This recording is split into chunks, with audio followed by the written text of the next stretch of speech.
Emergency. Queen's Quest arrived. Emergency. Queen's Quest arrived. Emergency. Queen's Quest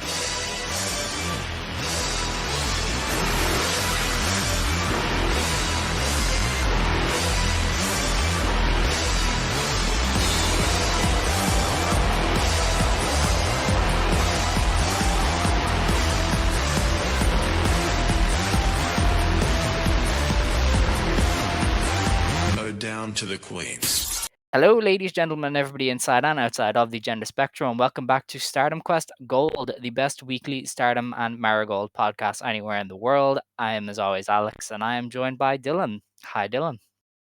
Hi, Alex. Hi, everybody. Busy ass week, man. Busy ass week. I mean, Yeah. Queen of Villains dropped. I had a No Limit to do. So many Marigold shows, so many Stardom shows, some personal stuff going on. I have a new job. Needless to say, I did not watch that much of the Stardom shows because there were 7 of them. I'm sorry. Well, there was But 5, yeah, but the it fact that you felt weren't like exaggerating that 7. much is a lot. Yeah, it was quite the week for us. TJPW ran their big show as well, I hadn't and even gotten to TGPW. I haven't even touched it. Like, I haven't even got to touch it. I only finished Stardom today. And you know how So, I love Ryo Mizunami. yeah, Like like, that literally. shit. You know Yeah. me in tag wrestling. Daisy Monkey is like Mhm. the one. So it's been a lot. But we're here. We're gonna get through it. We're gonna start with Marigold because Marigold had less shows, and therefore we were able to see everything. Stardom, it was 5 shows, so we kind of just jumped between the story beats, and from what I could see, they pretty much hit the same beats on every show. All 5 were kind of just the same. Hate versus X, Aya Sakura versus whomever. Hazuki is very sad. Like, all the shows had story stuff to kind of keep going along with. They were very much hitting on the same beats, so I don't think there's a reason to review the same match 5 times. So, Marigold, I'm gonna go fully into it. We also have a full show to preview for Marigold, whereas Stardom, there's only 3 matches announced, I think, for the next week. So everything to do with Stardom is just kind of condensed. So we're gonna start with Marigold. If you don't like Marigold, you can skip to Stardom, and if you like Marigold, we're here to help. So let's Don't just like get straight Marigold. into It's a cold world. Turn on your AC in the car. it. What was the first show? Okay, Oh, the and first. briefly, I said it, but go to the No Limit or go to the 5 Star Network YouTube channel. Check out the most recent No Limit. We talked about an AJW show from '94. It was fun, and I think everybody should listen because, and you'll love this. Me and Xavier got into a discussion about Kyoko Noe and Minami Toyota's goat cases, and how Aja Everything. Kong has a better goat case than both of them. Okay, all But right. I'm but back on. but Back in. we were kind of discussing like why is that not the standard idea? And I was kind of arguing. I was kind of arguing for Minami Toyota because I think like she makes the more I've started to realize that her goat case isn't as like idiotic as I once thought it was. Like I thought that it was just like the very obvious like oh yeah because she was cool like yeah go ahead. But I'm starting to realize that like every year she had at least one great tag match. So like you know that kind of I was thinking about it. It was a good show though. We talk about a lot, so go check out No Limit, episode 13 on the YouTube channel. Sorry, I almost started rattling off about Minami Toyota. Minami Toyota. All right. Yeah, no, that's fair. I mean, you praise Aja Kong, you kind of get a pass. But yeah, that's on the 5 Star Network YouTube channel. That's where the show goes up as well, and an actress stage. So there's lots kind of happening over there. And I don't know if you respond to comments. I sometimes respond to comments on I don't usually, these. but Yeah, I will. I If you sometimes comment on do. No Limit show, I will check it out. Okay, Oh yeah. that's your way to yell at Dylan for praising Minami Toyota. But yeah, there were 3 Marigold shows this past week to discuss. The first one was on the 20th in the Sendai Pit in front of 203 fans. This got off. Shockingly, like strong crowd for the show. Like the crowd was pretty receptive, which I was not expecting from the pit. Yeah, I think Stardom doesn't get good pit crowds, but Marigold does. even though Stardom's is bigger. But I guess the more attentive people attend Marigold. I don't know. Stardom does get better Osaka 2 shows, though, to be fair. That's true. Yeah, I actually Obviously. don't remember Marigold running Osaka too. That was the first day of the tournament, and it was really bad. Oh, that's probably why. Yeah, we kicked it from the memory. All right. So this show started with a Dream League match. Nagisa Nozaki beat Chika Goto in 8 minutes. And controversially, I actually thought this was fairly good. Thought Nozaki was just kind of the arrogant heel who was challenging Gochika to fight her, and Gochika was fighting up as the babyface, kind of as she has been doing. They didn't set the world ablaze, but they did what they did within the parameters of the story they were going for. Yeah, I think Nozaki has looked good for most of this tournament. And I thought this was another example of that. I thought that on commentary in the Corkin show, on English commentary, they were kind of bringing up that like Nozaki's entire like gimmick is just that like she doesn't really give a fuck. Like she doesn't Yeah. hate anybody. She just kind of wants to like fuck with them. You know what I mean? Like she's Mhm. just like I'm begging someone to try to fight me. Just do anything, please. I'm bored. And so like I think that that has been rough for her prior to like the Dark Wolf Army stuff and prior to this tournament. But now I feel like she's really like she's been able to tell that story while also just being good and being consistently, effortful and like really like giving people good matches. That was just a good match. Loved the sleeper cell. It was a really cool false finish. Nozaki's sleeper's been looking good lately. Does yeah, she might have cinched it in a bit too long across the three shows, but it was all Yeah, right here but for the first one. Um, After that, then Miku Aono beat Kazuna Tanaka in 9 minutes in the Star League. Now these might be wrong. I'm back on Cage Match. The website that I used last week only has the Korakuen, so it wasn't any of any use to me. So if these times are incorrect, nothing I can do about it. Miku Aono went up to 7 points there with a win. It was just good. Like I haven't taken a lot away from Kazuna's matches so far. So, but like she wasn't bad and Miku wasn't bad. They both just did the thing. yeah, I thought this was one of the weaker matches for both of them, just because it felt very. It just didn't feel like there was anything happening really. Yeah. And I think the reason why that stood out is because I think there could have been. Like I think that these two probably could have worked a pretty fun match, but it just didn't feel like they were. I guess. Mm, Because yeah, it was fine. Like it wasn't bad, but I definitely thought that it could have been better on both ends, in my opinion. definitely. Um, Next up was also in the Star League. Nanae Takahashi beat Chiaki in 6.5 minutes. And Chiaki's been trying to do some interesting stuff in this tournament, but I think this was, especially across these three shows, it was just one jumping her opponent before the bell too many. Um, once Nanae came back into the match, she just kind of won, and that was it.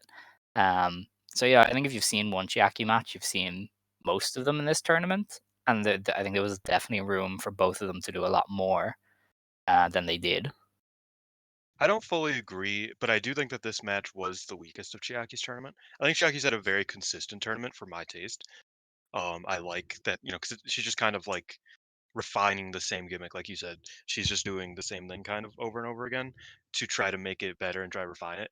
I thought that like what she did here was pretty fun, but I do think that the Nai kind of took the day off. All things considered, this is the Mm, first time that I think the Nai was like actually like, you know what, I need a minute. I'm just gonna kind of do whatever. I'm not gonna put my heart and soul and my passion into this one.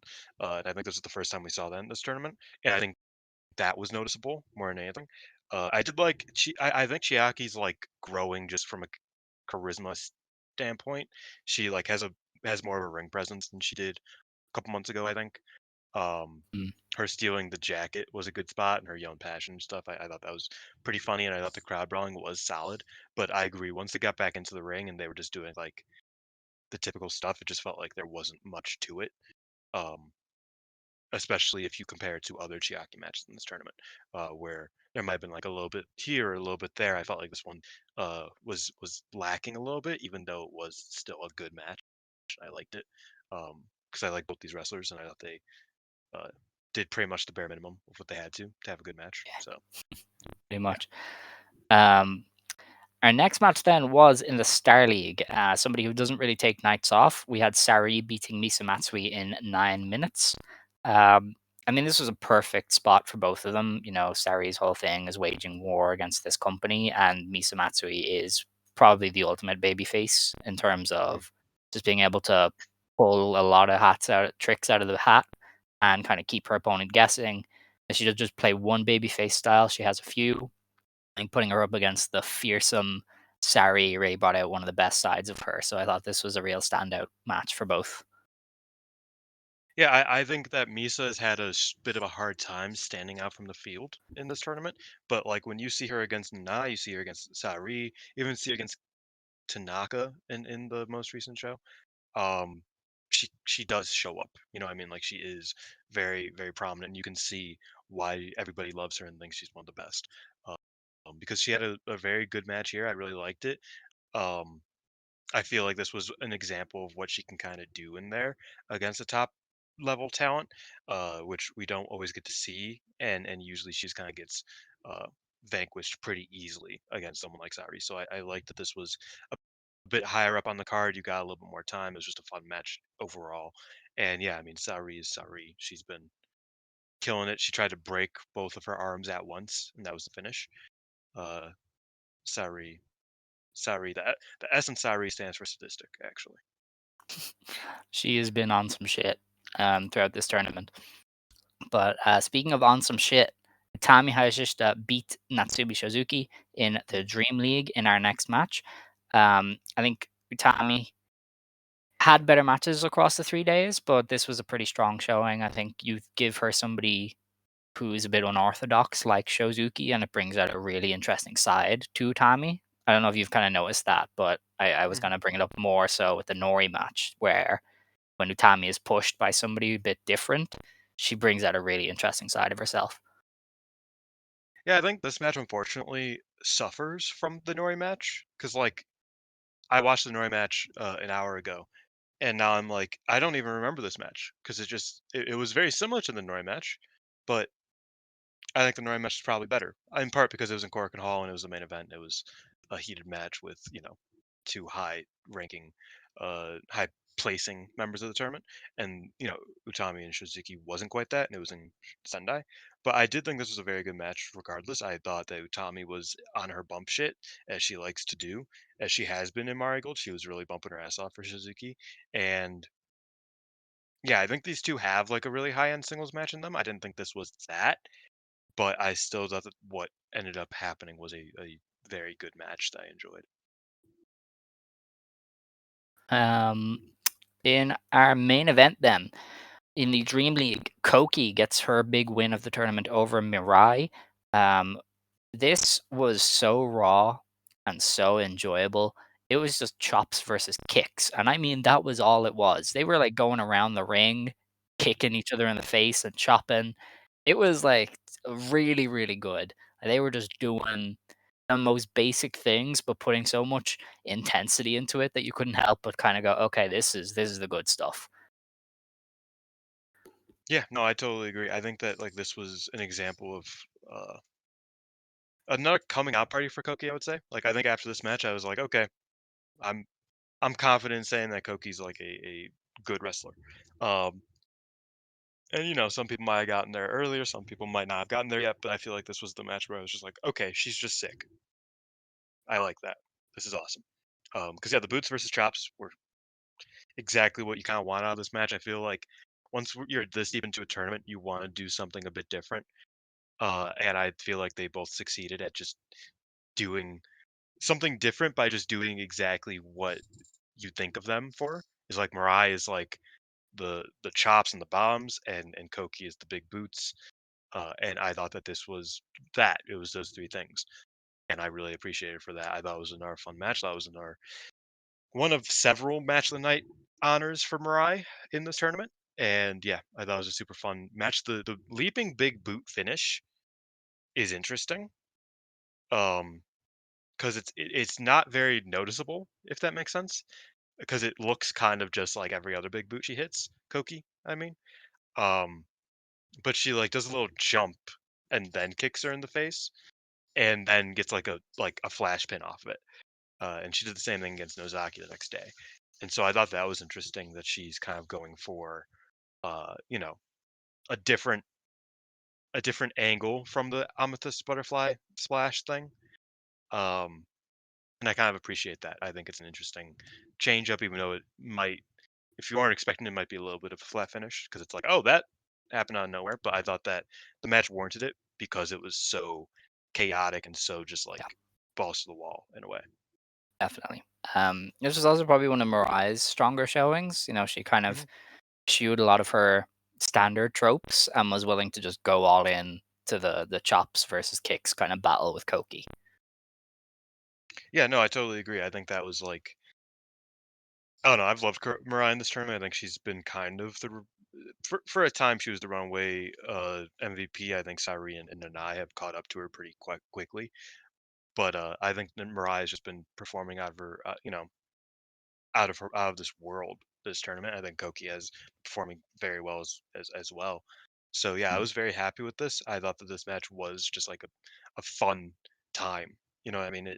Like I said, you want something a bit different once you're this deep into the tournament. I mean, how many matches were we at this point? We were at like 40 Oh, I have no matches in. idea. Yeah, Probably, yeah. this was like the 36th match of the tournament. So something around there, 37 maybe. So it's Definitely like like you the want, 100th match of the weekend as well. yeah. So you want something a bit different. You want something a bit, uh, you know, out there. And I thought they did a good job of delivering that in the main event as well. Like I said, I'm continuing to be impressed by Koki in this tournament. I was not expecting Koki to be such a great tournament wrestler. She just Yeah, I mean, is. I don't know. I thought she got a weird rep, but I've seen the baby steps on the house shows. Like I Yep. knew I she think could put it there, but I wasn't expecting it this quickly. I think the thing with Koki is that's like I see those shining moments for her, but Yeah. I don't always like I was expecting, 7 straight singles matches. She might get a bit exposed for not having much in her tool bag hmm sort of thing. She just hasn't. Like she just works well, you know? Yeah. Like I've been appreciating it.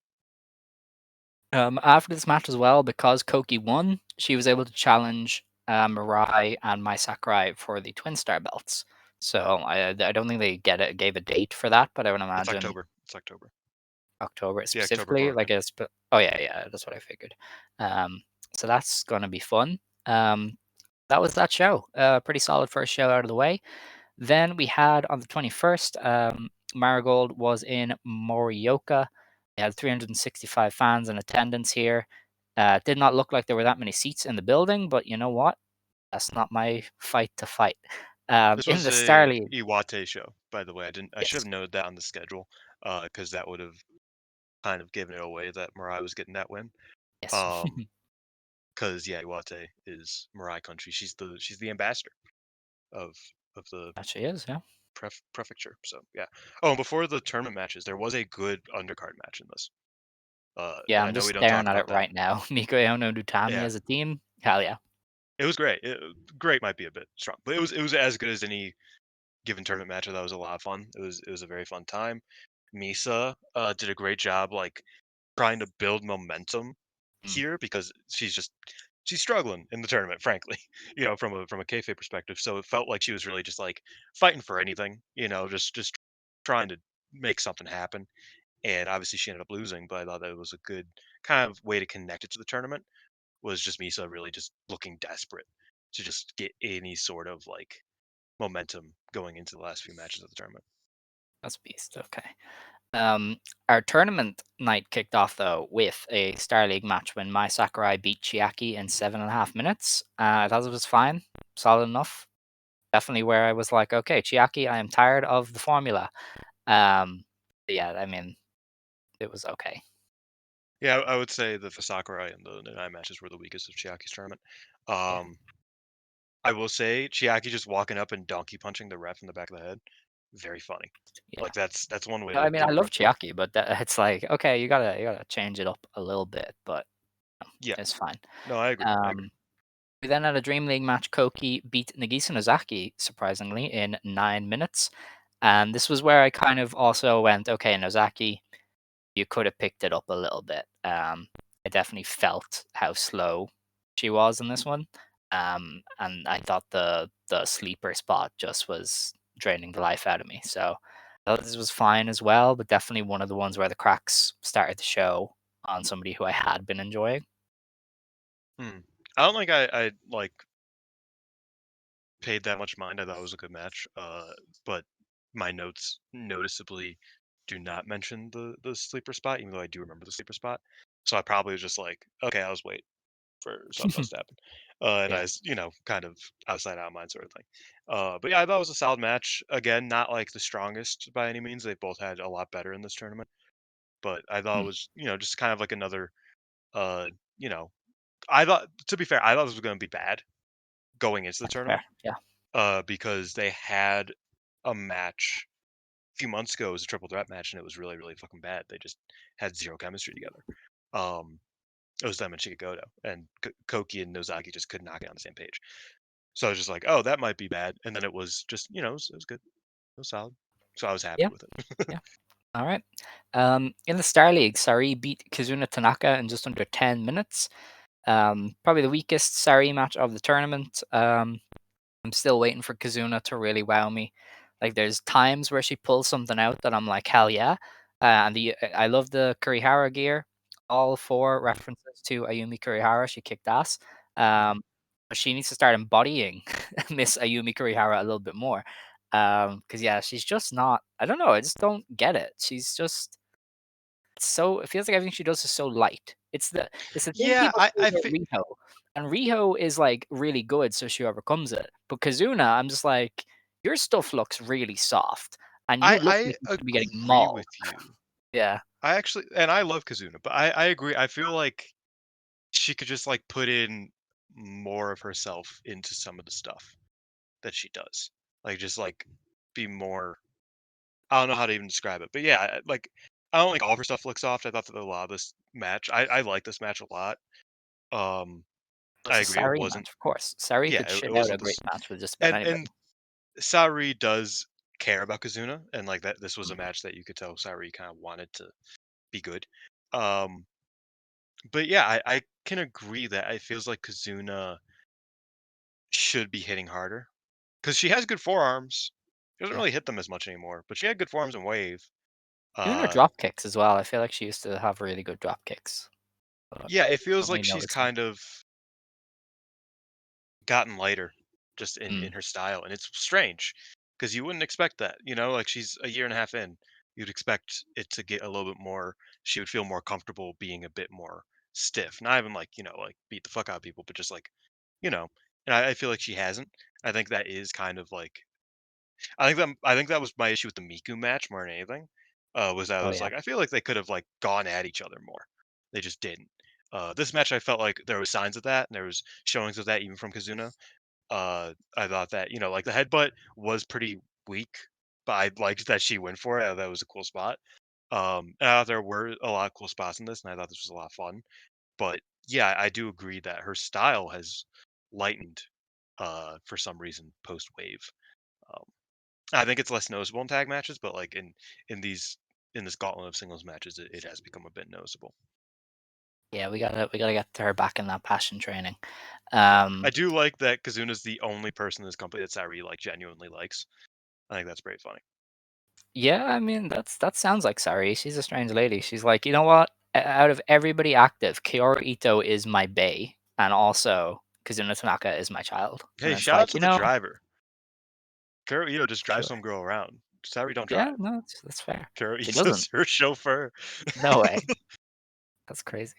All right. Well, Legitimately, um, like the other day, Kuro tweeted, "It's like, well, Saree's got a match at Morioka, so we're driving to Morioka. I'm excited to eat some food."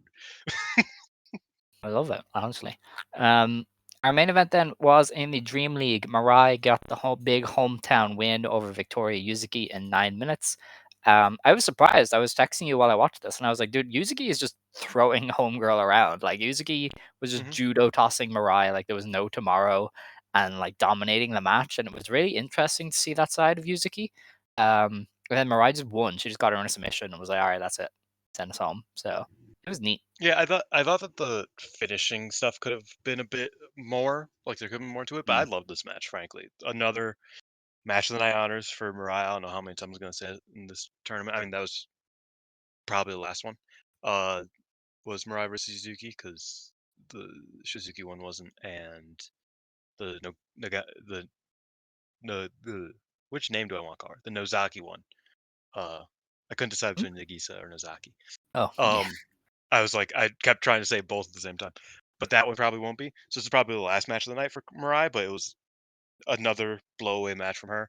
Yuzuki looked so comfortable against Mirai, which I think was like something she needs. I think it was similar to the Utami match in that way, where it's like you could tell Yuzuki just like knows what she's doing. She's really it's like second nature to her. And Mm. when it is, it just works. I mean, Yuzuki has flaws in her game, obviously, but when she's in there and she's comfortable and she's doing what she's doing, she just like gets it and it's clicking. She's Yeah. really great. And I thought that really showed off here. Mirai is untouchable. Frankly, she's been killing it. And yeah, I had a lot of fun with this. I yeah, I thought that like Yuzuki will blunder at least once a match just because she does so much stuff. Yeah. She didn't blunder once, and I thought that was cool. I mean, I think that her just kind of like it was her on full tilt, and that's what you like to see from Yuzuki. Yeah, Yuzuki's definitely like come along throughout the tournament. It's a lot of that kind of loose and rough edges to start with have kind of been refined down, and she's back to the stronger performer that we saw when she was in Stardom. And I said this when I was criticizing her. I was like, if you're gonna try shit, try it now on the house shows. Like I don't mind. And it is definitely all starting to come off a lot more. So her taking risks is definitely paying off. Um, as she kind of gets more precise with it throughout the tournament. Um, but that was that show, and I think I watched that show last, so I watched the shows out of order. So at this Mm. point, I was like, if I watch another wrestling match, I will combust. So any praise from me is good praise. Is that you did a good job because yeah, I was ready to combust. I think I said that to you. I was like, I have to sit through one Mirai and Yuzuki match, and then I am free. And as mean as that sounds, I was so tired. um, but yeah, we had a third and final show to review. Uh, Marigold ran Korakuen Hall yesterday on the 23rd. They announced 785 fans for this show. Our good pal Velke I took it start reading upon that shit, and then I himself. just walked away. I was like, you know what? I can't I He can't have I can't have my close personal friend who is like 70 years old. I can't have myself getting annoyed with him right now. I just didn't really feel like it. Yeah, so he counted every person in the venue, and he counted He 675. sucks so bad. So Uh, Marigold, we all know that they're lying about their numbers, but yeah, they're clearly like uh, rounding up about 10 to 15%. So credit to Velke. And listen, people have been like, "You are insane," and as much as yes, he is insane. He did this for petty reasons, and I honestly have to respect it. People were like, "No, you're wrong. They're not lying." And he said, "Fuck you. I'm going to count." And you know what? I have nothing but the utmost respect to go out there just so you can prove you're right. Like But I Valke, fully respect it. like I said, I love Valke. He's a close personal friend. But because he counted, I'm rounding up. That was 800 people. Oh yeah, that's fair. Yeah, 800. Um, That's it was 800. I don't give a fuck. yes. Valke, come on now. He doesn't know. Maybe people were in line. Maybe people were at the bathroom when he Maybe was people were counting. getting the chicken. Yeah, they could have been getting the chicken. Maybe they're buying their photo books. Like you don't know. Maybe Yeah, new one there's dropped that we're people. not going to talk about. Yeah, no, maybe there's people who buy tickets to go to Marigold shows, buy signed photo books, and then leave. Like I Yeah, would or they're just fully buy that. hanging out in the lobby, not lobby, but like Yeah, hanging out in the like hallway waiting for the meet and greet. You know, yeah, for sure. Yeah, I think because there was a meet and greet after this. I think yeah, it for was a sure. pretty big one too. I think everybody So was maybe enjoying it very much. Velke is wrong. Maybe people just aren't sitting down to watch wrestling when they buy the ticket. Maybe Valke needs to hit the weights, take a shower, and get a clue. Hell yeah, hell yeah. But yeah, and in our first tournament match of this show, Naho, in what Naho, Yamada. was she before this? Yes. Oh, okay. Well, Naho Yamada, formerly of Actress Girls, she was already announced to show up, and she kind of cut a promo and introduced herself to the crowd. Very natural speaker. I can already I tell dig she's her going to be a very energy. natural pro wrestler. Like I can imagine she's going to be very gimmick heavy and just be like, "Hey, this is me," and we're gonna love her. We're gonna end up being like big Naho fans. I can already tell. Probably, yeah. Um, and yeah, she was very gimmicky an actress. She had the horn Mega and Horn? the Yeah, she had the Megaphone. earphones as well. So I hope she does something fun. She didn't say anything about a debut, which I thought was kind of strange, but I guess it'll be the next Korakuen, or maybe Probably October she's Korakuen, already yeah, announced it. They'll just have her I would on think. the tours. I don't know, but yeah, that's their growing actress contingent because I think there's two more trainees from actress that are Cat still Mask to and Bulldozer. bulldozer. Hell yeah. So yeah, Naho Yamada, thumbs up. Very energetic, very natural. Like I said, Pro I wrestler. liked her energy. I thought it was infectious. Definitely, yeah. We then kicked off the tournament action with Misa Matsui beating Kazuna Tanaka to break the 0 point deadlock in Star League. I thought this was a very fun, energetic opener. I think this is a lot more in line with what Kazuna is going to excel at because you can just do kind of high speed esque stuff with Yeah. Matsui, and it comes off really well. Yeah, I thought they clicked super well. You know what I mean? I think that was like kind of what I was looking for was just like for both of them, frankly, for both Misa and Kazuna to just kind of find someone that really they just clicked with and had a really good match with. I thought this was that outside of like the Nanais and Sarees, you know what I mean? But I thought this was that. I think that Kazuna had a great showing. I liked. I still love her redream. I always buy it. Like I'm just like that could finish it, even though it never does. Uh, I always buy in. She's like Leo Nozaki, you know. You Hell yeah. believe, you believe Born to she was beat born you. to beat you, but Born she to just beat doesn't win. you. Hell Yeah. yeah. Unfortunately, neither of them seem to be born to beat anyone. No. Um, but I did think it was a good showing from both of them, and I thought it was a heated match. They both very clearly wanted the 2 points. I thought that was kind of a good way to. Like I said, I think Misa's desperation recently in the latter half of the tournament has been a cool thing, a cool aspect of her character, of just like really trying to get a win. You know, I think Mm. it's shown up very noticeably in the last few matches. All right. We then went on in the Star League with Bozilla beating Chiaki in just under 6 minutes. The real standout moment of this was when Chiaki just cracked Bozilla over the head with a chair. I thought it Mhm. was beast. And then Bozilla powerbombed the shit out of Chiaki and won. So yeah, I think they could have done a lot more with this pairing, but it was Yes, kind of I had a neat lot for of what fun they with did. it. I thought this was like a very fun. I think that the way they did it, like the landslide early, that was like the closest near fall of the night, was really funny. Uh, was Bozilla just beating the fuck out of her?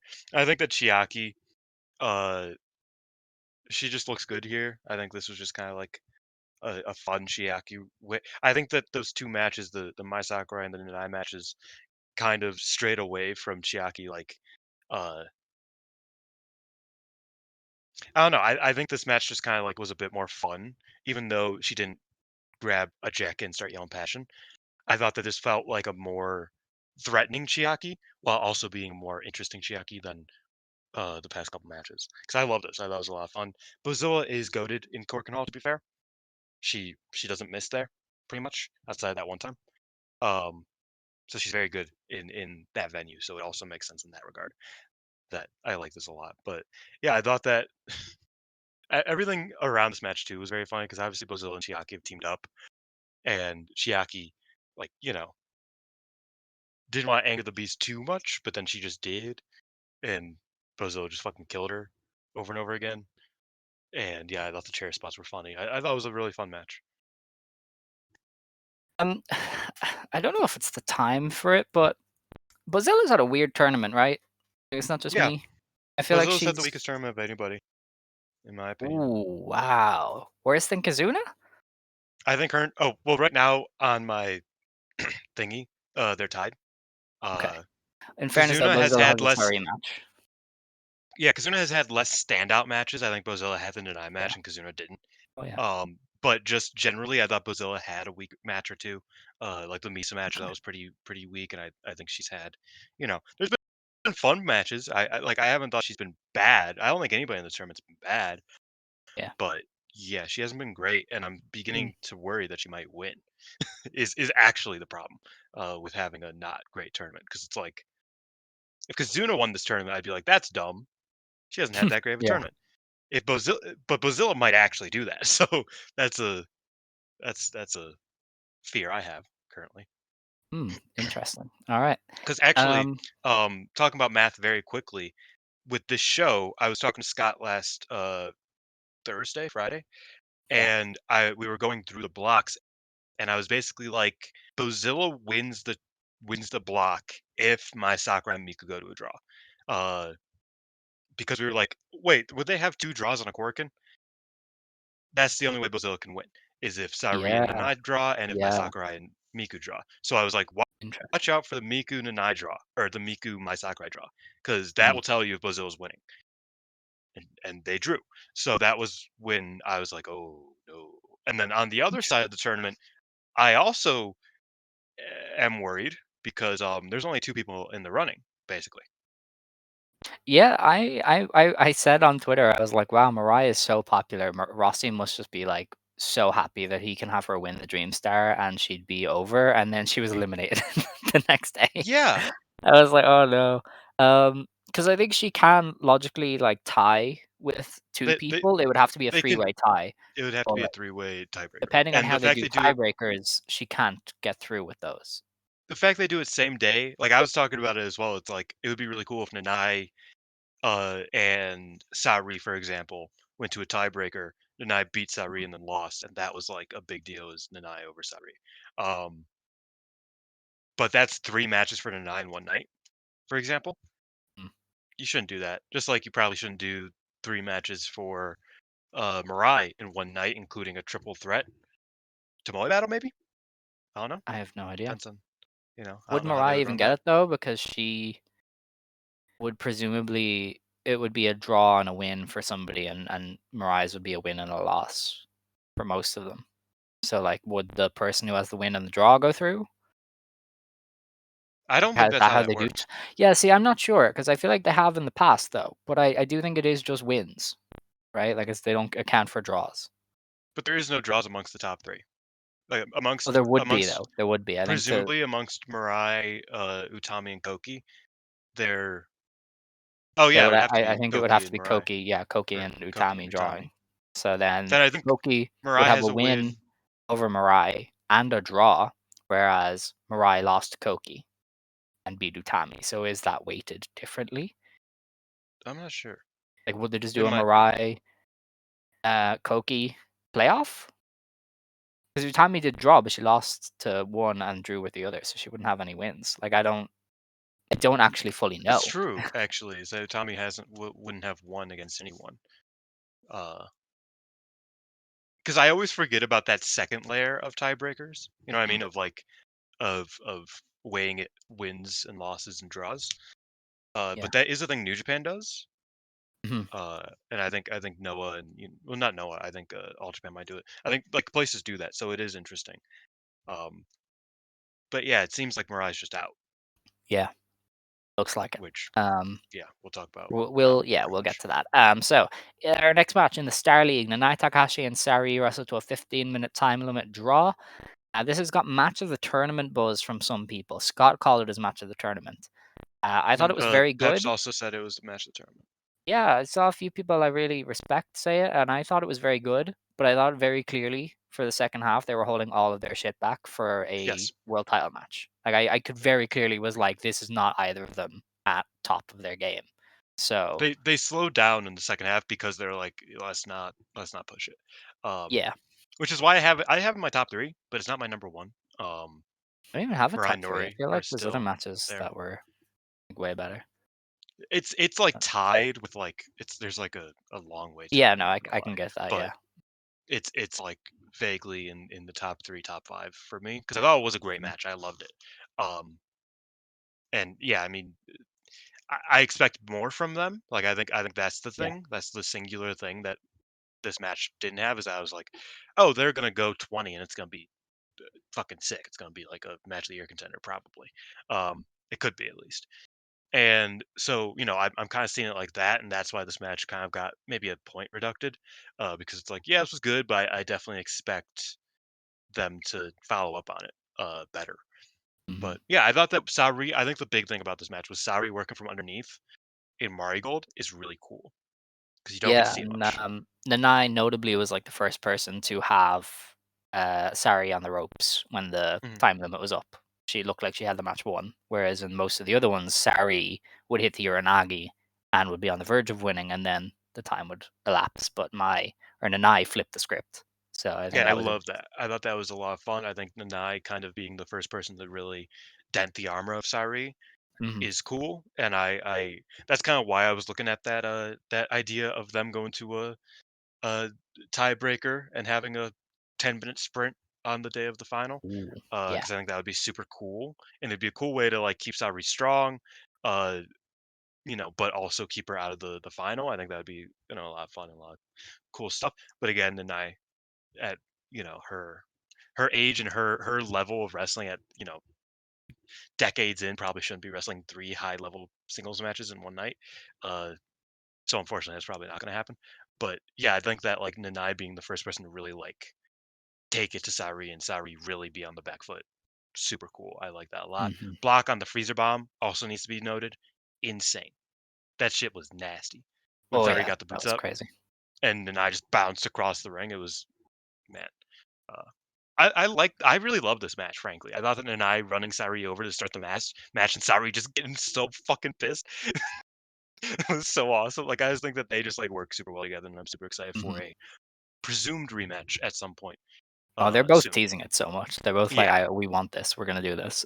Nanai should win the So yeah. tournament. She's not going to, so at least give me a Korakuen main event. Honestly, at this stage, I'm not even sure.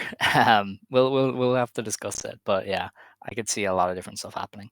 Um, in our next match, anyway, it was the Dream League. Nagisa Nozaki beat Victoria Yuzuki in 9 minutes. I have no recollection of anything that happened in this match, which is All I probably remember is that not good. Yuzuki. All I remember is Yuzuki like bumped her ass off for Nozaki. Like she was getting Yeah. her ass beat, and I thought that was fun.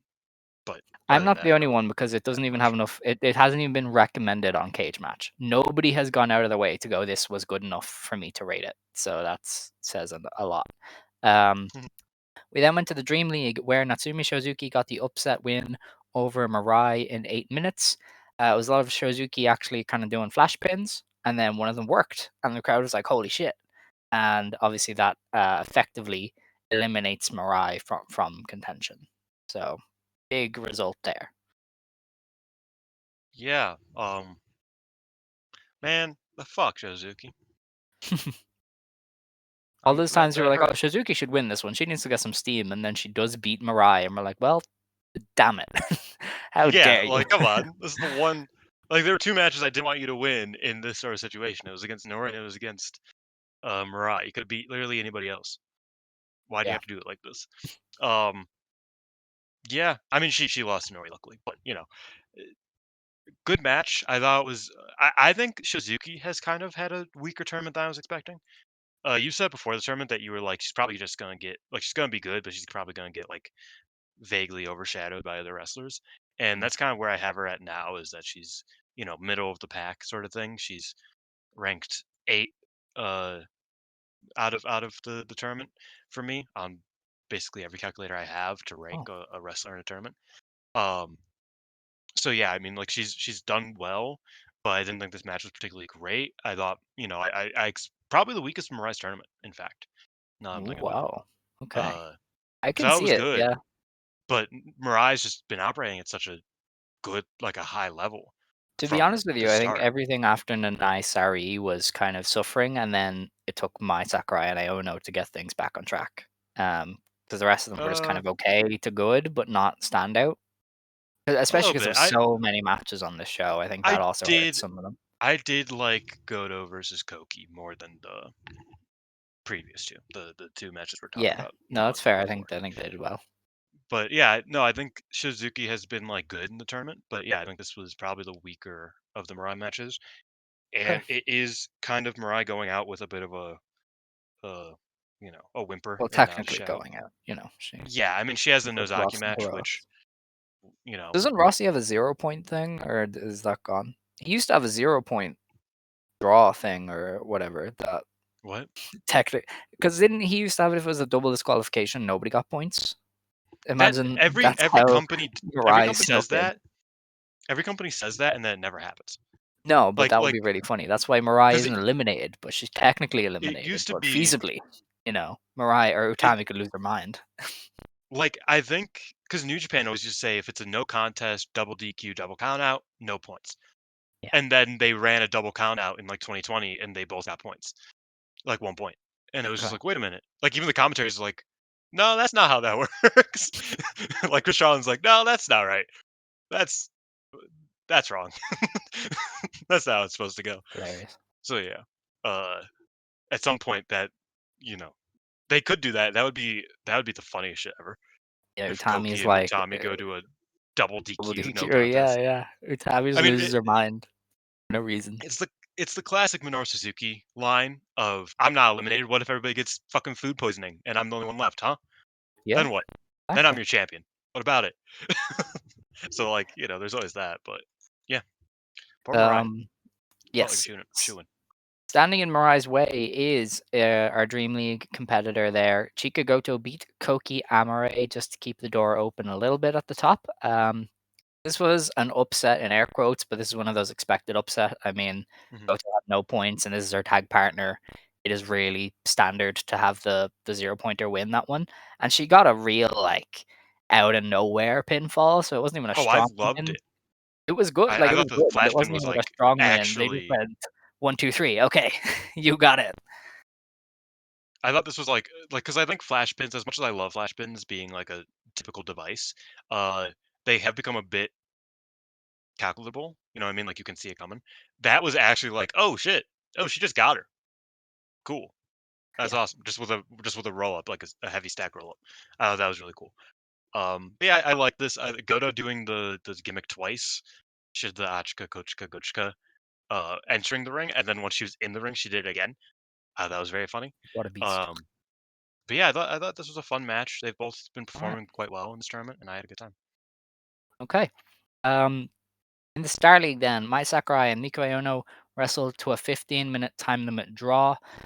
This effectively sets us up for a white belt match. They've kind of been teasing that one for a while. I thought this was really, really good, and I thought it built really well over time. Mhm. It did lapse once or twice, but I think they got it back on track. So I think this was maybe one of my favorite matches of the show. I thought they did really, really well. And I would This is really my like to see their third. white belt match. This is my That's number three of the understandable, show. yeah. I don't know. But yeah, I I liked it a love lot. my Sakurai. Yeah, and I do too. I've obviously come around, and I've grown to really appreciate her work. I thought it was very good here. Don't get me wrong. I thought it was a lot of fun. And another strong minute, last minute, similar to the Sareee Nanae match. Though I think this match, while it had less of like a venom to it than the Nanae Sareee match, I do think it kind of had a more steady pace, I guess. Because like I said with the Mhm. Nanae Sareee match, at a certain point they were like, let's take a second. Let's Yeah. let's not blow our entire load too quickly because we have another match to do. I feel like these two didn't really do that, even though they also have a match to do that they will probably be doing in the next few months. So I think that's interesting. But I did like it a lot. Um, yeah, I have it below you. Like I have it as like a solid match, like a very good match, a recommendable match. But I don't have it as much more in that. It's not like in my top five or top three. But yeah, I really liked it. I thought it was a fun time, and my Sakura continues to kind of show up. You also brought that up that Miku might be like having a bit of a odd tournament. White belt curse, maybe, but I will say she is the weakest of the champions in the tournament. Yeah. I think Shozuki and her are kind of like the two that it depends on how you feel about certain matches, Yeah. but yeah, I think that is an interesting thing to kind of look at as well. Problem with this tournament is that, and I said this before we started recording, it's all so even. Like everybody's just having like a solid tournament. I don't think Yeah. anybody's having actively bad tournaments. But because there are Mirais and the Nai Takahashis, it makes like the Miku Aonos and the the Shozukis and the Bozos and just like a lot of people look a bit worse, even though realistically it's not like you know they've had bad matches this tournament. Like everybody's had good matches for the most part, so it's interesting in that sense. For sure. Speaking of those tournament standouts, our main event was in the Dream League. Utami Hayashishita beat Nori in 10 minutes. And from two, I mean, these are two of the standouts of the tournament. I think that's fair to say. I thought this was really fun. I think, as I said about the Shozuki match, this was that on steroids. Like when you put Yeah, Utami in there with somebody as unorthodox as Nori, she is a really interesting wrestler. Um, and I mean, just seeing how she kind of tried to counteract Nori was really interesting. I thought Nori, as always, was really good on offense, but I think Utami's stuff is just really fun. Um, like at her best, Utami is just one of the most fun wrestlers they have because she's just a power hoss who just does so Mhm. much different shit that it's enjoyable. And in a match like this, where she has to do it all and she's trying to like dodge Nori's stuff, I thought she was really good in this, and I thought they had a really fun main event. Yeah. I mean, I don't know. I think Utami probably sees Shuri in Nori, and you could see it in some of the spots she did. Um, they weren't necessarily callback spots, but they were spots she did against Shuri, and obviously that's considered Utami's greatest rival. So I think like in that sense, Utami like kind of had like a bit of pep in her step and was like, you could see like a clear motivation there with like, ooh, I get to fight against another martial artist. Like Mm. that's fun. Another kicker, like another type of wrestler like that. I think you kind of saw a lot of the cool stuff that created. I like this match a lot. People have been low on Utami in this tournament, I've noticed, and I think that's weird. Uh, I thought she's been This is her quite best run in good. ages. Like I don't Yeah, know. I she's feel like her she's Marigold stuff is her best stuff in a while. she's like actively very good. Mm. Again, I think it might, but like even so, I feel like she's had a better tournament than like the field by like a pretty like outside of Mirai, Nanae, and Sareee. I think Utami's like right up there. So is Nori, Yeah. frankly. Um, they're both really just killing it. And I thought Utami had a really fun match here. I think the thing about Utami's tournament and the thing about Utami's Marigold run, people are a bit like off put about or like weird about, is that she very much is being selfless. Like she's selling a lot. She's taken a lot of beatings. This match was like at least 60-40 Nori. Mm. Just in terms of like who's dominant in the match. So I can see like that being like oh, this is strange for Utami. Why isn't Utami acting like the ace? Why isn't she, do I think people have expectations for her, but if you've watched enough Utami, you know that like she's way more motivated when she's like putting other people over. Like it's kind of strange because, like her best tournament matches in Stardom were always like against Azumi and against, people who she just kind of wanted to make look good.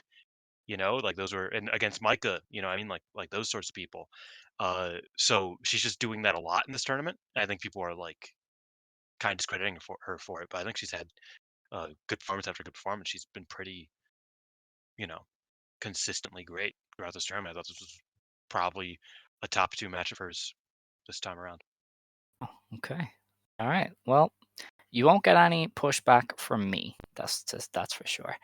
Um, Now we have to look ahead to the final night. I would imagine it's our only Hmm. show to preview, and sadly we don't know the card order, so they haven't said the order. Wrestle Universe doesn't have the order. I think the order is going to be really important to knowing their exact plans. Like, for Yeah. example, if Mai Sakurai and Misa Matsui for some reason goes on last, we know there is some fuckery afoot. And the same goes for like Utami and Koki. If that's last, we know for sure Koki is getting that upset. Um, so I'm gonna try and preview it. I'm gonna try and see like predict the finals. But I will say a lot of this does depend on card order. Like, they are Mhm. very Rossi is very basic like that. We'll just go from kind of top to bottom here for Dream League. Victoria Yuzuki takes on Nori. Nori is on It's 8 gotta be points. Yuzuki not upset. Um, Unless they go to a I don't know. draw. I don't know. I could see Nori winning. She gets to 10 then. She That gets to that leaves 10. only Utami in contention. Yeah. So Well, if we're approaching this from the perspective, sorry, that cannot speak. If we're approaching this from the perspective that Mirai is definitely out, Tommy is one of the more likely finalists, or Nori. And I don't know if we can like finagle this to get Mirai in. But like if Mirai gets in, then Nori has to drop the points. But again, I don't know if it's feasible for Mirai to but go I'm through. looking at Koki's chance. I don't see Koki as a finalist. I see her as a finalist way more than Nori. The thing with Koki as a 'Cause, like, finalist is like I don't know if she has anybody on the other side that's a natural like feud to pick up. see, my fear, frankly, Mhm. is it's a Bozilla Koki final, and Bozilla goes over. Yeah, but I 'Cause I don't feel think they like would do that. I think they would give Bozilla somebody that she's familiar with. I don't think so. I mean, like, I think we gotta look at, like, Rossi's history with this. Like, they like to like, especially, like, more past history, like, earlier history. I mean, they put Utami against Mayu in the 2018 5-star. You know what I mean? Like, that was a pretty random match that had no real hook. Um, but I don't know. Well, I I think think the giving hook Koki there that was this is our ace versus our future ace. yes, In all but honesty. and I get that, but you have to look at, like, I don't know. I think they might want to give Koki another feather in her cap. She would Mm, lose, obviously. I think that's kind of the problem is that only one person from the Dream League can win the tournament, and it's Utami, since Mirai's out effectively. Um, so like that's where I'm like, is like unless Utami's going through, this is a matter of like who's going in to lose to Bozilla. Um, and I think Koki's the more likely option of the two other people still in contention. can I present to you a Nori versus Nanae final? Hey, I mean, if that's where we're Especially going, I'm happy with it. If Nanae is winning, definitely. And I think they would like to play off of that Passion Sisters versus LLPW tag they did. I think that would be really Mm. interesting.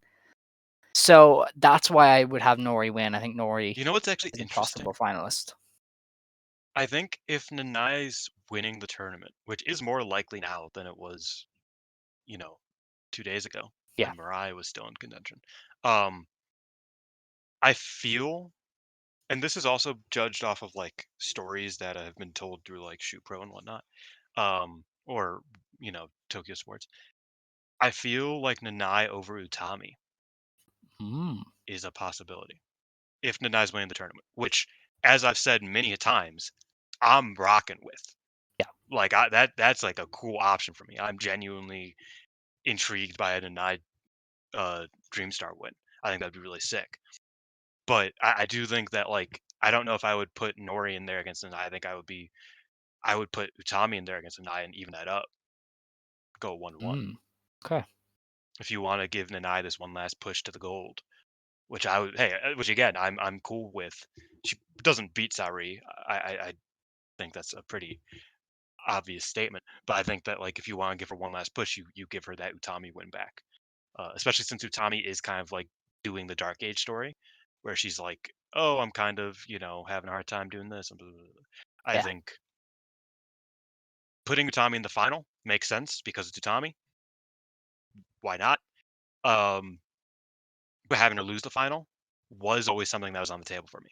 Yeah. The thing Sure. is that I was seeing it as like, before the blocks came out, I was like, "Oh, Mariah over Utami in the final, for example, would be cool. Like that would make sense." Sort of thing. you know, but I think since they were in the same block and Mariah's effectively out, I think putting Nanai over Utami makes more sense than putting Mariah over or putting Nanai over Nori. But I can see where you're getting at. That Nori goes into like the main event, presumably Utami and Koki. And it's like Koki has to upset Utami to get Nori through, and Utami just has to win and you're in. And Utami Yeah. wins and she's in. You know what I mean?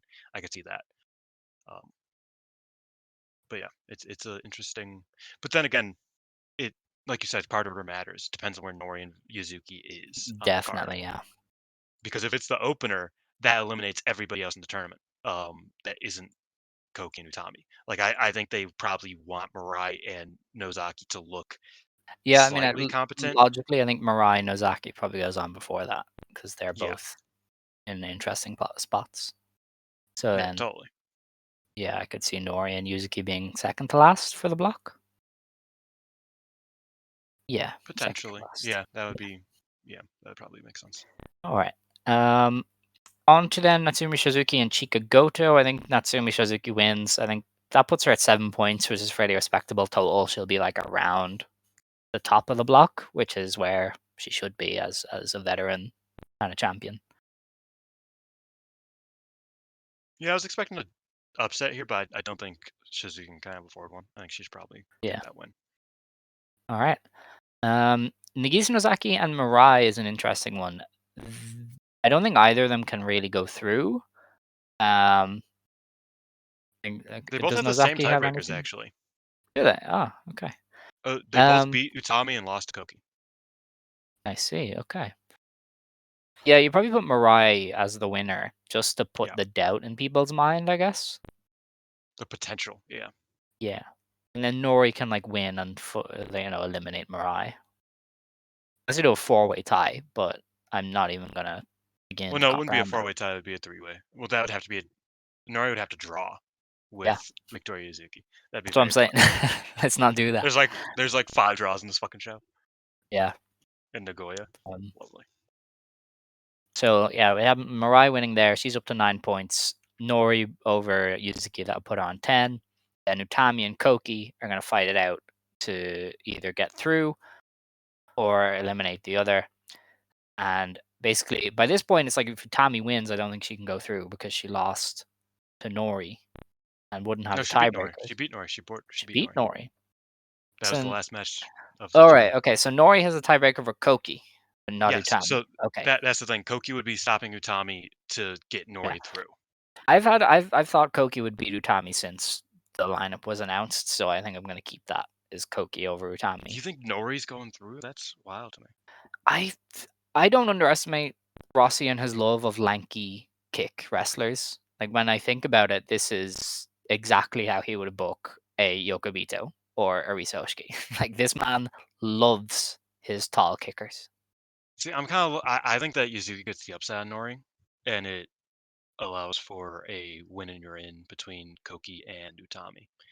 That's fair. I guess it also does technically keep Mirai in. Yeah. You know? Yeah, that So too. yeah, Because yeah, if okay. this goes to a draw, then it's like it's messy, but it Yeah, wins because the we tournament. don't know fully how they tiebreak, but there is a world where Mirai, Utami, and Koki all have 9 points. I don't know what they do from that situation. I assume it's a Mirai versus Koki playoff. Hmm. But that's I think that's asking a lot. Unless they want to have Mirai fully run the block and run the gauntlet, in which case I can totally see it. But they might also just go, well, Koki's through. Yeah, that's the thing. Because yeah, Koki's the only one that yeah.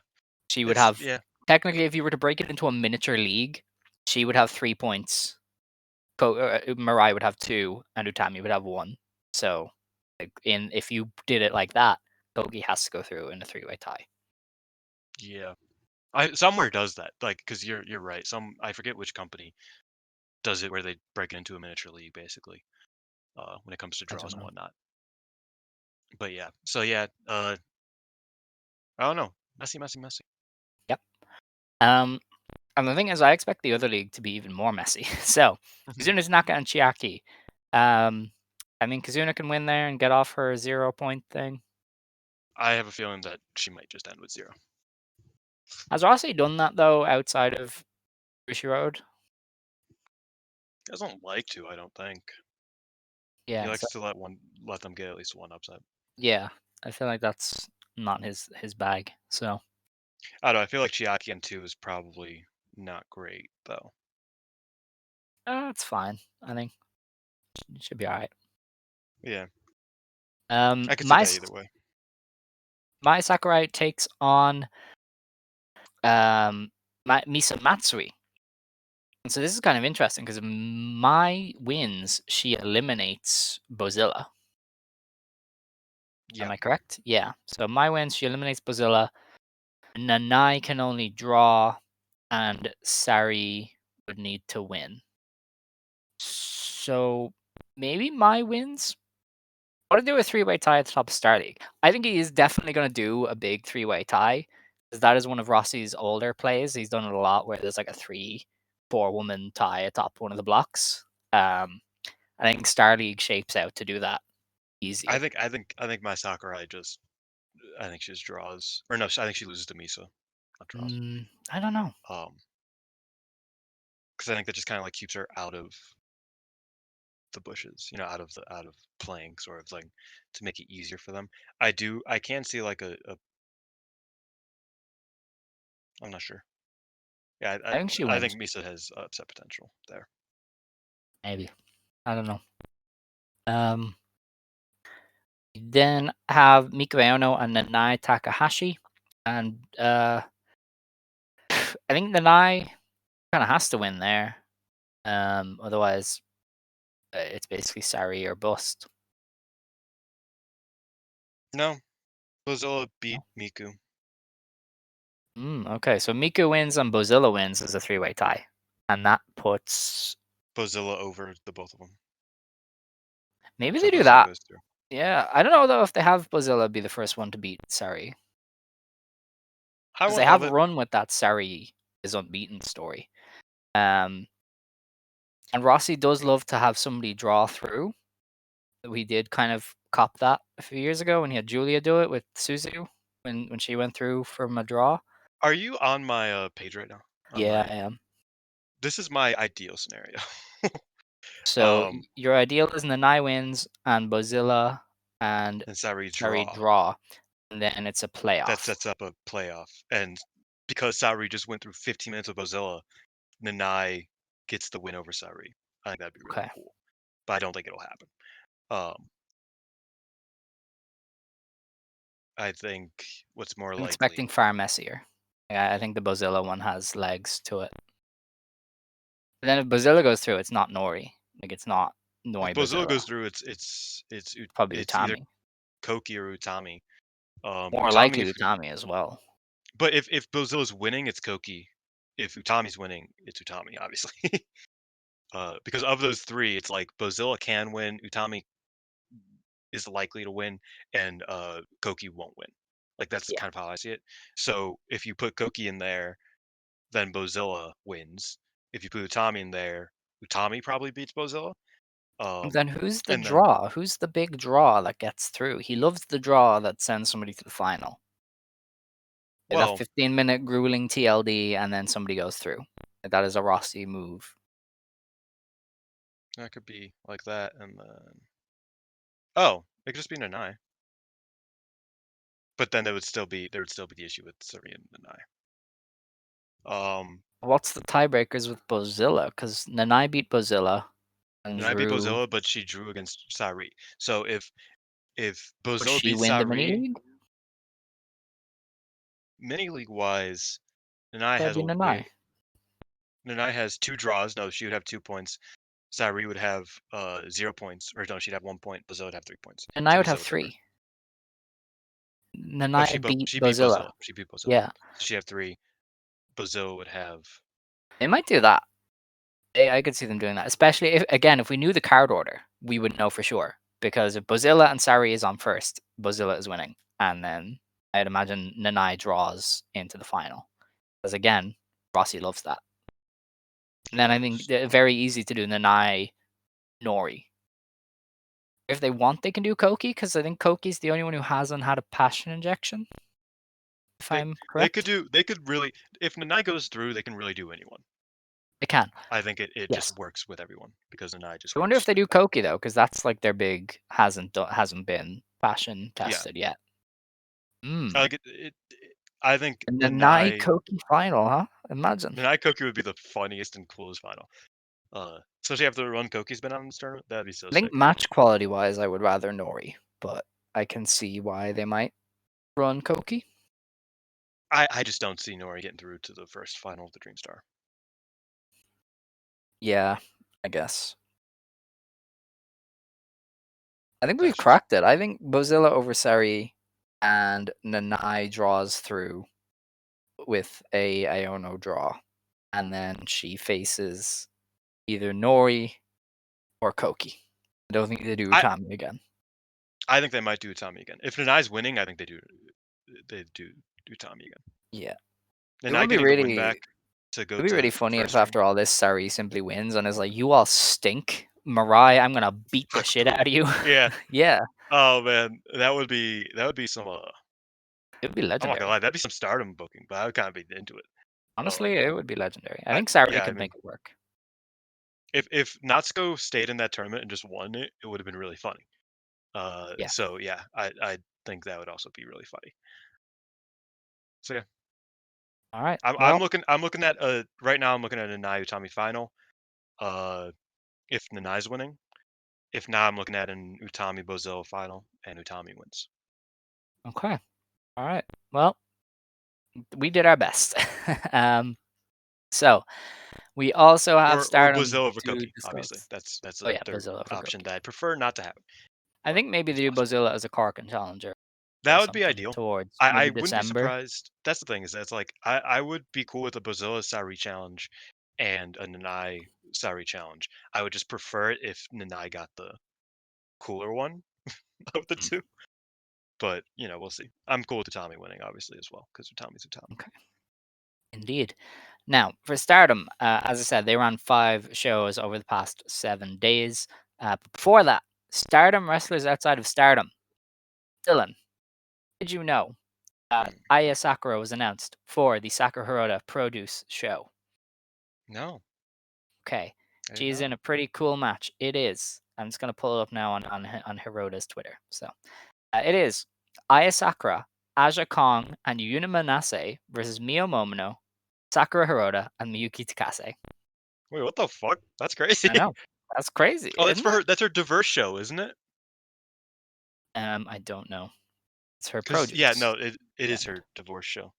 Because she had a show reminiscing like a show celebrating her marriage like 8 years ago, and now Oh, she's having a show celebrating her divorce this year. that is fascinating. What an Yeah, interesting lady. because I Um, forgot she announced it in like February that she's gonna have a produce show in October or November. hmm, So yeah, it's her divorce show. awesome. Okay. That explains why Risa Sarah is on it. That doesn't make Yes, sense. yeah, that was the first person announced for the show. Of course, yes.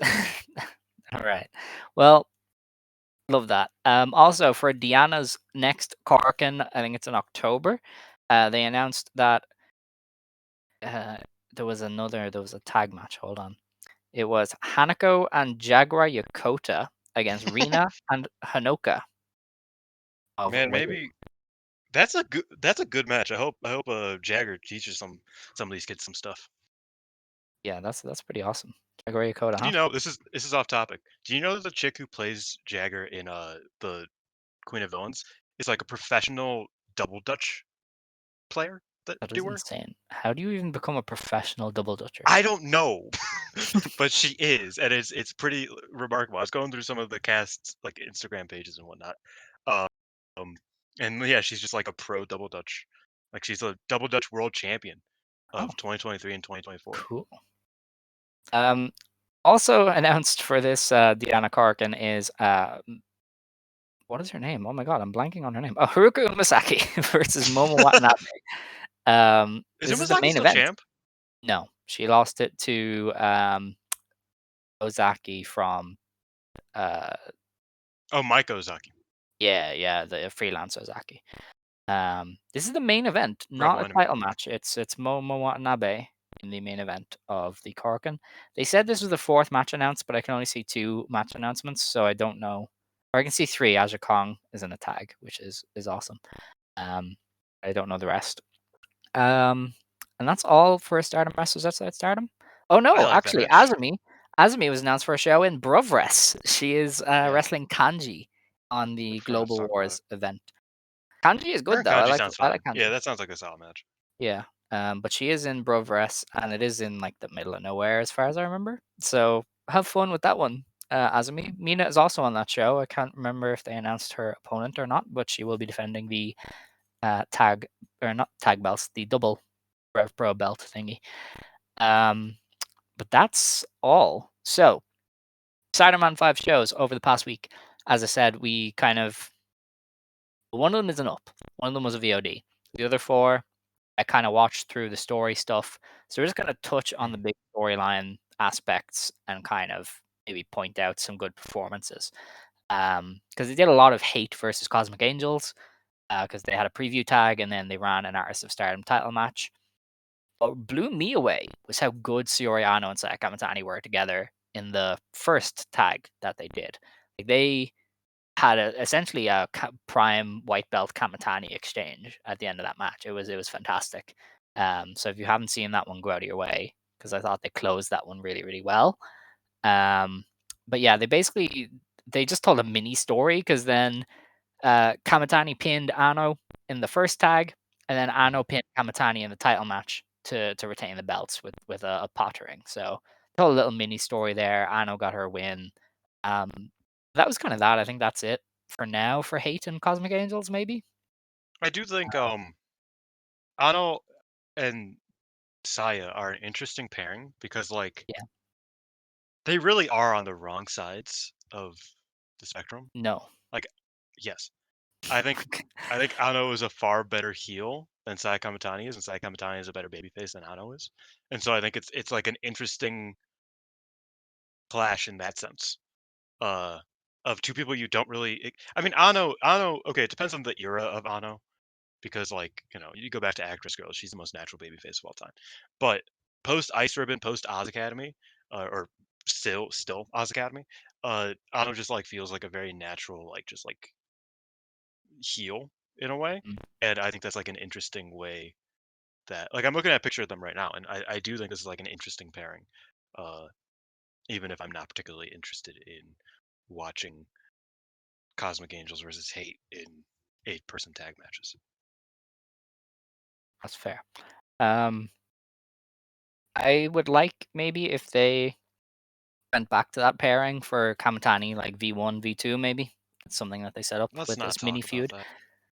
that. Um, Cosmic You're Angels getting ahead of honestly yourself, man. were carrying the 5 shows, because they did 2 preview tags for, okay, so they did 2 preview tags for Tam Suzu and 1 for Natsupoi Tekla, and let me tell you, Suzu and Tam as a pairing in these preview tags, exceptional. Like, some of the best stuff Suzu has done since joining Stardom. Like, she is fully Mhm. locked on.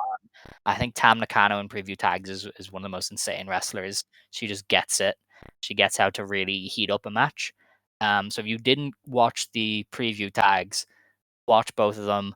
There might have been a third one. I can't remember when they ran the other one, but like watch as much as you can of these Tam preview tags, because this is some of her best work. Um, and Tekla Natsupoi was kind of hopeful, but also kind of not, because I think Tekla actually worked with pace that I haven't seen her work with in a while. But then they did Good. some of the overdramatic Natsupoi stuff that makes me kind of go, okay, let's roll it back a little. So Yeah. Tekla Poi might be good, but they also are teetering on some of the weaker Natsupoi aspects. Honestly, Cosmic Angels really carried from what I saw of the 5 shows. Yeah, Uh, I was super happy that there was a finish in the they don't have a name. In the Meltier versus Suzu and Starlight Kid match, even yeah, though it was just him winning. I was just super, excited going into that match. I was like, "Oh, it's going to be like a cuz that just smells like a 15-20 minute draw of them just kind of wrestling around." But mm, yeah, that made me super excited about the match. And I do think that Suzu and Tam have shockingly good chemistry together. It's not something you would necessarily expect, but they do. And I'm cautiously excited for that match, because to be fair, Suzu has been a lot better in the tag matches, yeah. than she has been in the singles matches since coming back from injury, especially, and just this year in general. Um, I'm looking at that Suzu versus Julia match. That wasn't good. Um, I that think happened, right? controversially, Mhm. Tam and Suzu are better than Julia and Suzu were. Like, it's not even close. Yeah. I mean, outside of the first Julia Suzu match, I think that most of Julia and Suzu's interactions against each other were pretty mediocre. Yeah. Um, No, I agree. so yeah, I am excited for that match. Okay. Even though we have been a bit questionable on Suzu's, you know, Yes, current especially me. iteration. Yeah, I still like her. I still she had a solid 5-star, but throwing her into this title match could have been a real sink or swim, and I have a feeling that it's not going to be as dire as I first thought it could be. All right. As a higher floor, actually thinking. Yeah, for sure.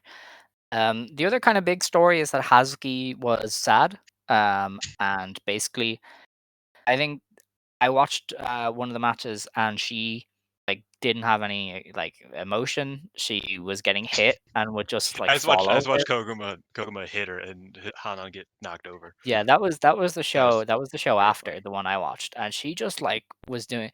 And I get the story that they were going for, but I think her not reacting to anything for 10 minutes while in the ring is got boring. Like she was in a submission and was just dead-eyed staring at the crowd, and I'm like, that's almost like fourth wall breaking to a degree. Yeah, Um, so especially like, for Hazuki, who is all about intensity. Her yes, just having yes for no her. intensity at all is Yeah, kind of just like, oh, that's not Hazuki. That's weird. no. This is weird. And so they told that story for a few shows. Then Koguma was like, "You're gonna shape up, or I'm gonna beat the shit out of you." And then Hazuki on the fourth show of the five did actually wrestle, because Starlight Kid was so annoying that she said, "Fine, I will wrestle you." Because in an annoying sense, Starlight Kid has shoved herself into the story. She's like, "I will Yes. get Hazuki out. I will get the real Hazuki. We don't need Hazuki if you're gonna do this." And I'm like, she does not like you. Like the entire She hates you. post Oedo Tai Kid run was epitomized by Hazuki being like, if she joins, I'm leaving.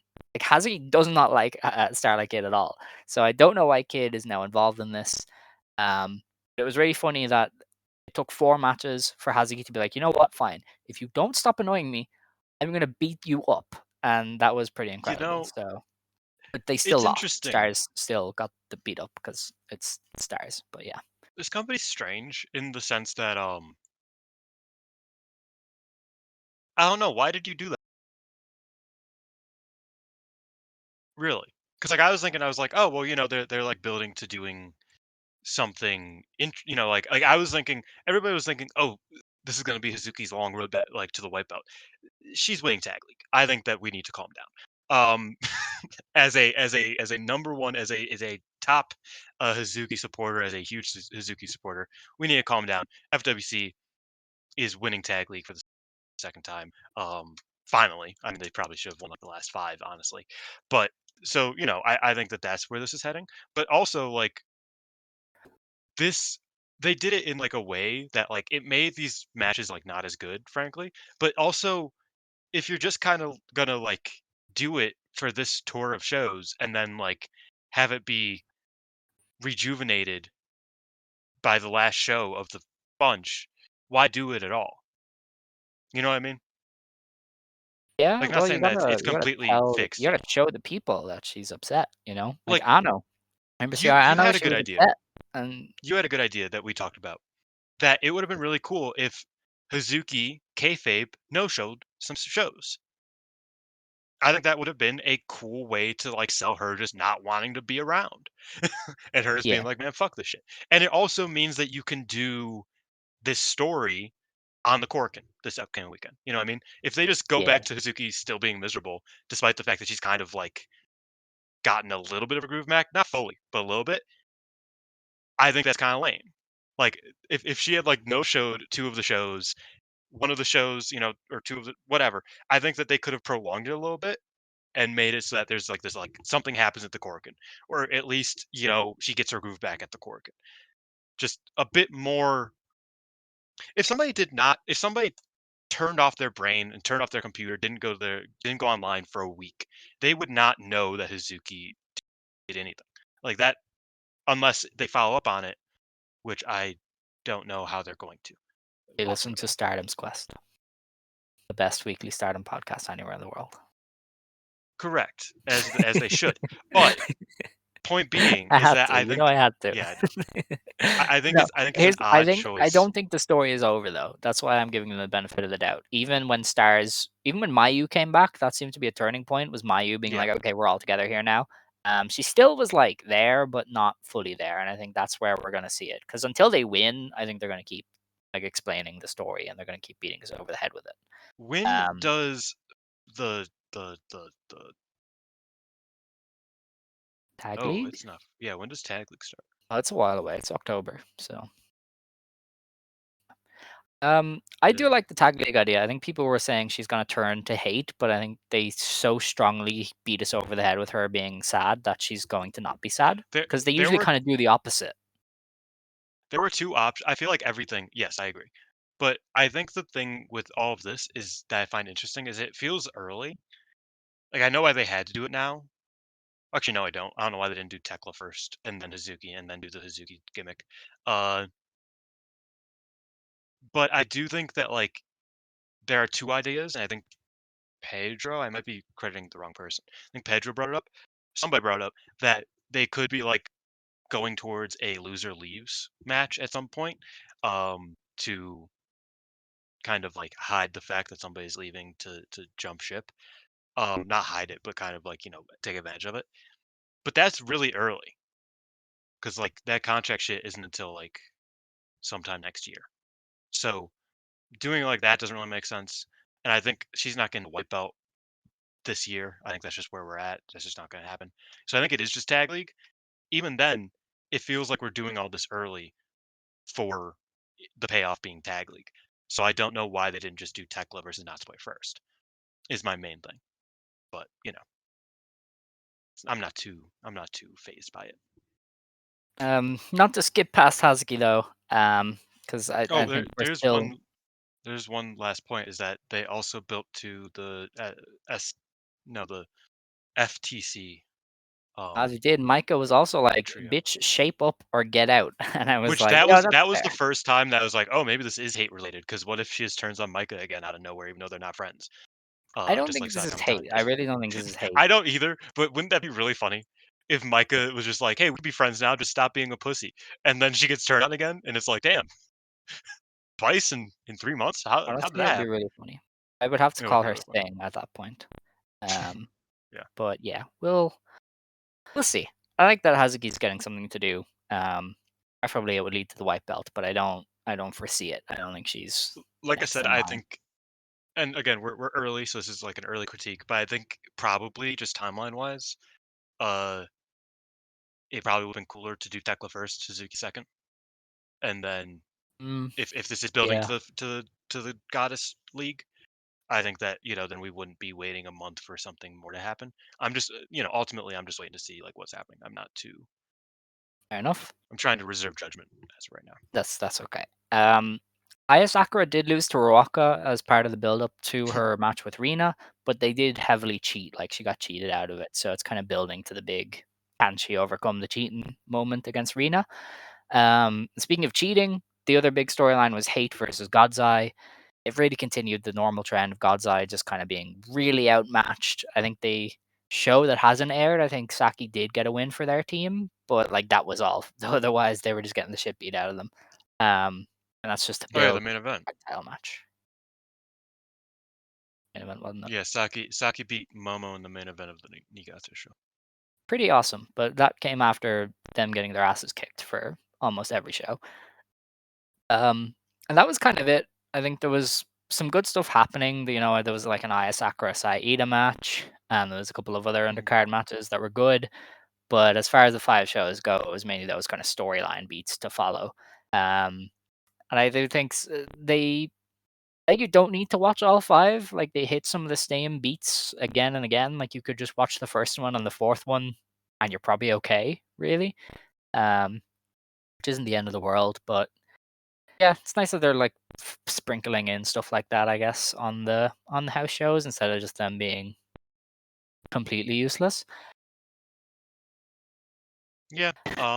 2 It shows was a lot of this. it was a lot of shows. It was a lot of It shows. was, yeah, maybe not 5. Maybe don't sprinkle stories in when you're running 5 times in 7 days, but um, I'm not opposed to it. So Maybe there's just don't run 5 times in 7 days when none of them like matter yeah, that much. yeah, that's fair. Now there's only 2 matches, Oh, I 3 will also say matches. briefly, Go ahead. Miyo Masaki getting hurt or no, getting sick.